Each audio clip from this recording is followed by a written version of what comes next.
নমস্কার। আজ I news Bangla 28 এসেছে পদ্মশ্রী শ্রী সুরেশ দত্তর বাড়িতে ওনার সাথে কথা বলতে পুতুলের ব্যাপারে আর ওনার এই দীর্ঘ কর্মজীবনের সম্বন্ধে জানাতে।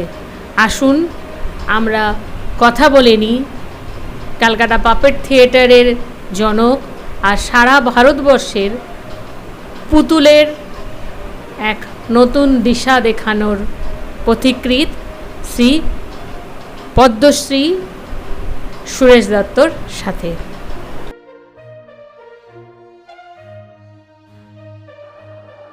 আজ আমরা এসেছি পুতুলের দেশে। নমস্কার। আজ আমরা এসেছি তো পুতুলের দেশে, পুতুলের সাথে ব্যাপারে জানতে, গল্প করতে আর পুতুলের জাদুকরের সঙ্গে একটু সময় কাটাতে। তো স্যার, শুরু করুন, আপনার কিভাবে পুতুল এর জগতে আসলেন? পুতুল কেন টানলো আপনাকে? আমার বয়স তখন খুবই ছোট। হুম। কি করে গড়িয়ে গড়িয়ে এসেছি তা আমি নিজে জানি না। আচ্ছা। তো এসেছি হুম শক্ত হয়ে হুম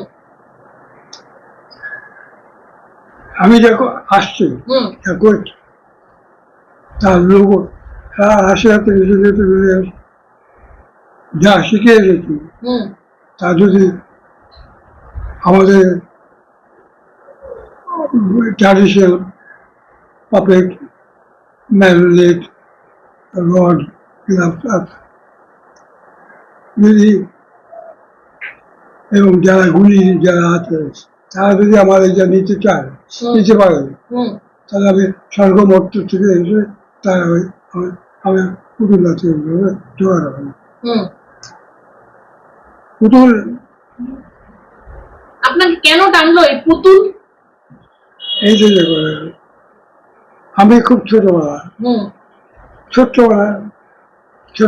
মাটি ছাড়া বাচ্চা মাটি ছেড়ে মারে দেবী, তাকে আমরা দেবী বসানো বলি। সেই মাটি ছেঁচে দেবী আমরা ঠাকুর তৈরি করছি। আমি বললাম দুর্গ একরকম, লক্ষ্মী একরকম, সরস্বতী একরকম, কার্তিক একরকম, মহিষাসুর একরকম মানুষ, কিন্তু গণেশ এরকম কেন? গণেশের বেলা এরকম কোন কেন? তখন বলছে দেখো এই গল্প আছে গণেশের ব্যাপারে, এই গণেশই আমাকে টেনে টেনে পুতুলে। আচ্ছা, গণেশই আনলো আপনাকে পুতুলের জগতে। ভাগ্যিস আপনি আসলেন। আমাদের দেশে ঠাকুর বাগান যখন হয় তখন দিয়ে উঁচু করে যায় বাংলাদেশে আমার বাড়ি ফরিদপুর জেলা মাদারপুর শহরের শিবচর থানা। আমরা মামার বাড়িতে থাকতাম। আমি বাবার নাম হচ্ছে সজীবচন্দ্র দত্ত, মার নাম শিশুবাবা দত্ত। আমরা এই ঠাকুর যখন বাগান হচ্ছে তখন আমি গণেশের মুখটা চাই। ওই ঘাটে গোল গোল মতন থাকে না দুপাশে, ওই থেকে ঠাকুর তো এখানে তো এরকম ওপর দিকে মুখ থাকে, ওখানে তো উল্টো করে দেয় গেলে পুকুরে আমাদের আমি ঝাঁপ দিয়েছি, ঝাঁপ দিয়ে যে গণেশের মুখ ধরে টান দিয়েছি। ওগুলো একটা কাঠি মতো থাকে, প্রায় দৌড়টা হবে একটা কার একটা পা একটা লাঠি মারলো, চলে যাচ্ছে নিয়ে গিয়ে আমি রেখেছি উপায়ে চলে গেছি, যে জলগুলো রেখে দেবো। তারপর করেছি যে এই দেড়ের মধ্যে যে ঠাকুর করে নবদ্বীপ থেকে যায় আমাদের বাড়ি ঠাকুর তৈরি করতে। তো সেই যখন একটু করছে তখন এই মুক্তি এই কচুরি ফচুরি ছিল তার ভিতরে রেখে দিলাম। বাহ। সকালবেলা যে বার করে নিয়েছে ওই রং মোজায় থাকে, তেঁতুলে আঁকাতে দিয়ে তৈরি করে রং টং করলাম, করে এটাকে একটা বাকি বাঁধলাম। বেঁধে বাবার পাঞ্জাবি ছিল, পাঞ্জাবি পিছনে কেটে পাঞ্জাবি পরিয়ে দিলাম। আর জমির ভিতরে শঙ্খ শাক মতো থাকে, সেগুলো বেঁধে বেঁধে গলায় পরিয়ে দিলাম। আর তারপর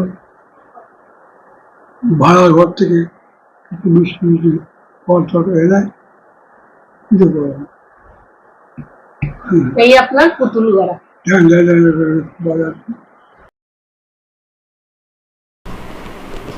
অনেক অনেক ধন্যবাদ স্যার, আমাদের জন্য এতখানি সময় বের করার জন্য। এই 94 বছর বয়সেও শ্রী সুরেশ দত্ত এখনও পুতুল নিয়ে সারাটা দিন কাটিয়ে দেন, এখনও ভাবেন আরও কীভাবে পুতুল নাটককে মানুষের কাছে বেশি করে পৌঁছানো যায়, চিন্তা করেন নতুন প্রোডাকশনের। আজ আমরা স্যারের সঙ্গে কথা বলে চলে যাব ওনার স্বপ্নের দেশে, ক্যালকাটা পাপেট থিয়েটারের অফিসে। ওখানেই রিহার্সাল হয় ওনার সেই বিখ্যাত নাটক, পুতুল নাটকগুলো, যেমন আলাদিন, সীতা, আর রয়েছে রামায়ণ, এরম আরও নাটক।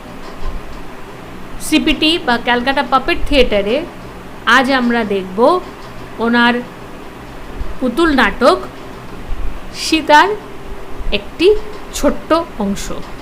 আসুন যাওয়া যাক ক্যালকাটা পাপেট থিয়েটারে।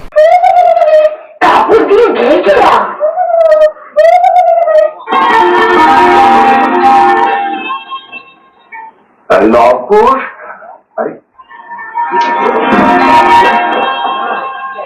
আরে কে বানালো? কাঠ বেড়ালি না? দাদু, কাঠ বিড়ালিটাকে এবার আমরা রোজ পড়াবো। বেশ বেশ বেশ, ভালো কথা। কিন্তু তোমাদের পাঠ তৈরি করেছো? রামায়ণের সেই শ্লোকটা দুজনে শোনাও তো।